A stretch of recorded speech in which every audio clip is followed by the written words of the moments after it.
श्री शिवाय नमस्तुभ्यम महाराज। सबसे पहले तो आप सभी को चैत्र नवरात्रि की हार्दिक शुभकामनाएं। जैसा कि आप सभी जानते ही हैं कि साल 2026 में चैत्र नवरात्रि की शुरुआत 19 मार्च दिन गुरुवार से होगी, जो कि 27 मार्च दिन शुक्रवार तक रहेंगी। ऐसे में महाराज आज हम जानेंगे कि चैत्र नवरात्रि में माता रानी का पूजन सभी माताएं और बहनें अपने ही घर में बिल्कुल सरल विधि से कैसे कर सकती हैं, यानी कि चौकी कहाँ लगानी, दिशा में लगानी चाहिए और माता रानी की स्थापना किस प्रकार करनी चाहिए। इसलिए आज हम बहुत ही सरल भाषा में पूरी विधि समझेंगे, ताकि कोई भी माता या बहन इस चैत्र नवरात्रि अपने घर में माता रानी की स्थापना करके पूरे 9 दिनों तक श्रद्धा और भक्ति के साथ पूजा कर सके। महाराज चैत्र नवरात्रि हमारे सनातन धर्म का बहुत ही पवित्र पर्व है। इन 9 दिनों में हम मां दुर्गा के 9 स्वरूपों की पूजा करते हैं और माता रानी से अपने परिवार के सुख, शांति और कल्याण की प्रार्थना करते हैं। कहा जाता है कि जो भक्त सच्चे मन से नवरात्रि में माता रानी का पूजन करता है, उसके घर में सुख और समृद्धि बनी रहती है और माता रानी की विशेष कृपा उस परिवार पर रहती है। इसलिए जो भी माताएं बहनें यदि नवरात्रि में अपने घर में माता रानी को विराजमान करना चाहती हैं, तो उन्हें पूजा की सही विधि का ज्ञान होना आवश्यक है। लेकिन उससे पहले यदि आपको यह जानकारी उचित लगे तो वीडियो लाइक करें, चैनल को सब्सक्राइब करें और कमेंट बॉक्स में जय माता दी जरूर लिखें। तो महाराज नवरात्रि के पहले दिन यानी कि 19 मार्च गुरुवार को सुबह सुबह स्नान आदि करने के बाद आपको अपने घर में चौकी की स्थापना करनी होगी। जहां तक संभव हो आपको चौकी पूर्व दिशा की ओर लगानी चाहिए, क्योंकि पूर्व दिशा को बहुत शुभ माना जाता है। लेकिन यदि किसी कारण से पूर्व दिशा में चौकी लगाना संभव न हो तो उत्तर या पश्चिम दिशा में भी चौकी लगाई जा सकती है। केवल एक बात का ध्यान रखना है कि चौकी कभी भी दक्षिण दिशा में नहीं लगानी चाहिए। अब चौकी लगाने के बाद उस पर लाल रंग का साफ वस्त्र बिछा दे, क्योंकि नवरात्रि में लाल रंग का बहुत महत्व माना जाता है। अब महाराज चौकी पर थोड़ा सा चावल रखकर उसका आसन बनाना है और उसी पर माता रानी की मूर्ति या फोटो को स्थापित कर देना है। जब माता रानी को चौकी पर विराजमान कर दिया जाता है तो समझ लीजिए कि आपने अपने घर में जगत जननी मां जगदम्बा को आमंत्रित कर लिया है। इसके बाद नवरात्रि में ज्वारे बोने का भी बहुत महत्व बताया गया है।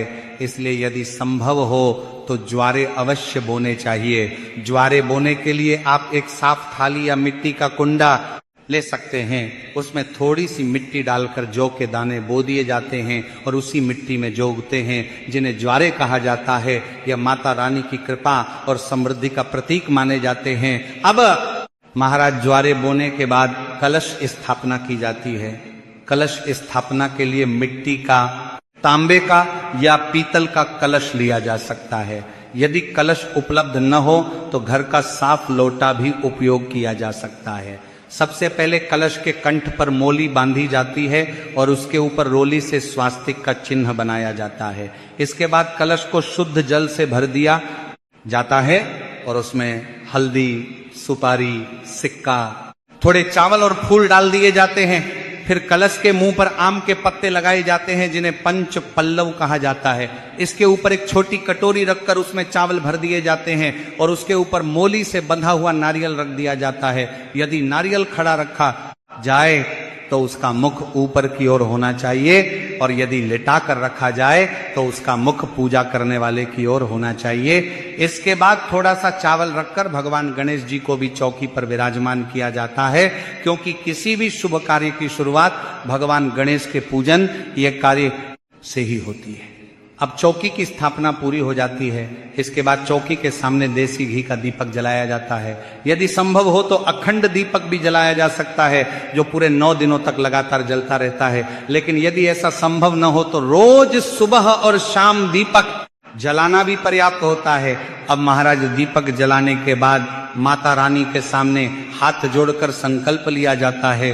संकल्प में माता रानी से प्रार्थना की जाती है कि हे माता रानी, आज से मैं पूरे 9 दिनों तक आपके व्रत और पूजन का संकल्प ले रहा हूं या ले रही हूं। आप मेरी पूजा को स्वीकार करें और यदि इन दिनों में मुझसे या मेरे परिवार से कोई गलती हो जाए तो हमें क्षमा करें। इसके बाद पूजा की शुरुआत की जाती है।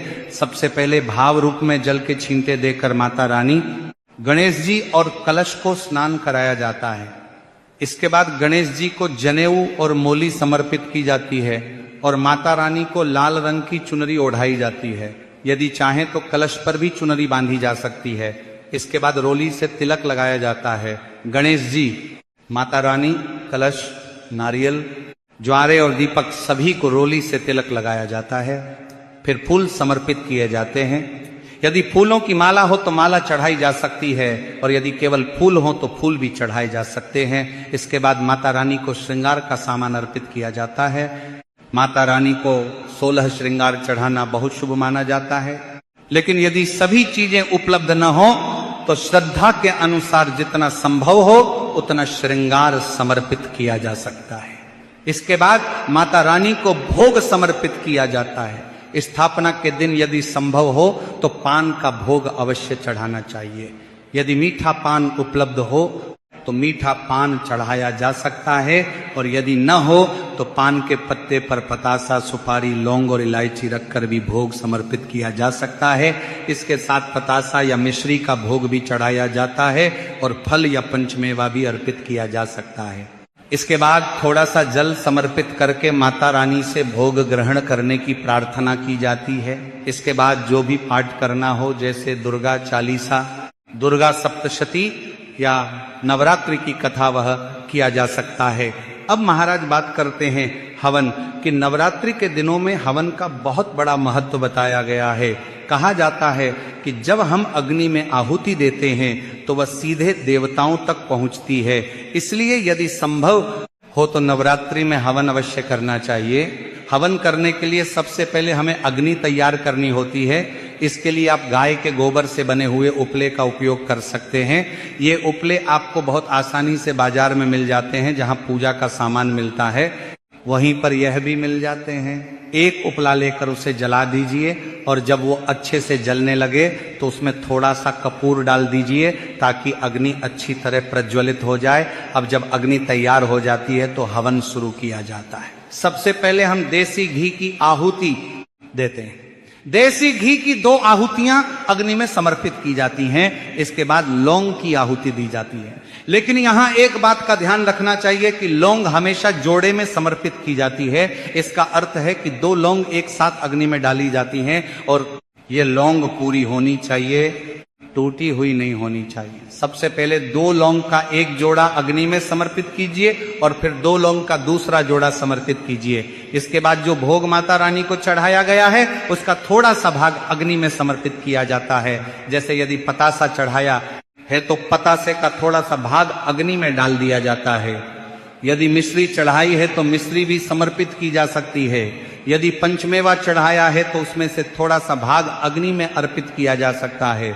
माना जाता है कि जब हम अग्नि में भोग समर्पित करते हैं तो वह सीधे देवताओं तक पहुंचता है।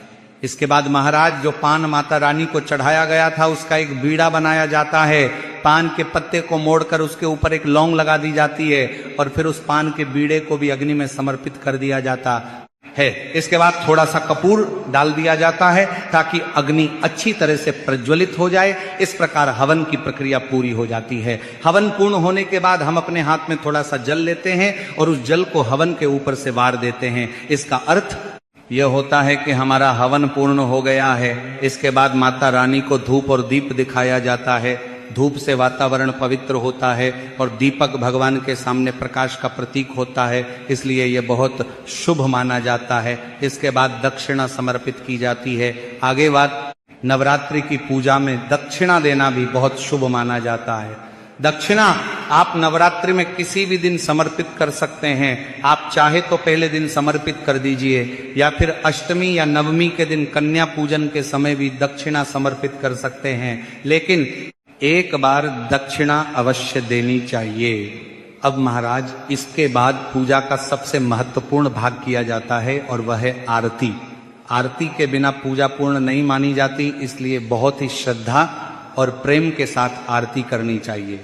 सबसे पहले भगवान गणेश जी की आरती की जाती है और उसके बाद माता रानी की आरती की जाती है। माता रानी की जो भी आरती आपको आती हो वही आरती आप भक्ति भाव से कर सकते हैं। आरती करने के बाद हाथ जोड़कर माता रानी से प्रार्थना की जाती है कि यदि पूजा में हमसे कोई गलती हो गई हो तो माता रानी हमें क्षमा करें और हमारे परिवार पर अपनी कृपा बनाए रखें।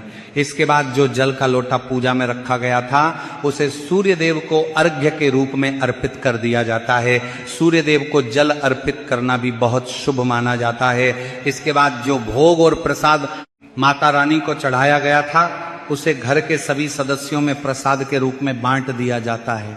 प्रसाद को घर के सभी लोगों के साथ बांटना चाहिए, इससे घर में प्रेम और शुभता बनी रहती है। अब महाराज एक महत्वपूर्ण बात यह भी है कि जो चौकी हमने स्थापित की है वो पूरे 9 दिनों तक उसी प्रकार लगी रहती है। चौकी को हटाया नहीं जाता है। जो श्रृंगार का सामान माता रानी को चढ़ाया गया है वो भी चौकी पर ही रखा रहता है और दक्षिणा भी चौकी पर ही रहती है। केवल प्रसाद को पूजा के बाद उठा लिया जाता है और घर के सभी लोगों में बांट दिया जाता है। तो महाराज इस प्रकार से पूरे 9 दिनों तक रोज सुबह स्नान करके माता रानी की पूजा करनी चाहिए, दीपक जलाना चाहिए, माता रानी को भोग लगाना चाहिए और आरती करनी चाहिए। यदि संभव हो तो थोड़ा सा हवन भी रोज किया जा सकता है, क्योंकि नवरात्रि में हवन का बहुत महत्व माना गया है। इसके साथ ही शाम के समय भी माता रानी के सामने दीपक अवश्य जलाना चाहिए और मार माराना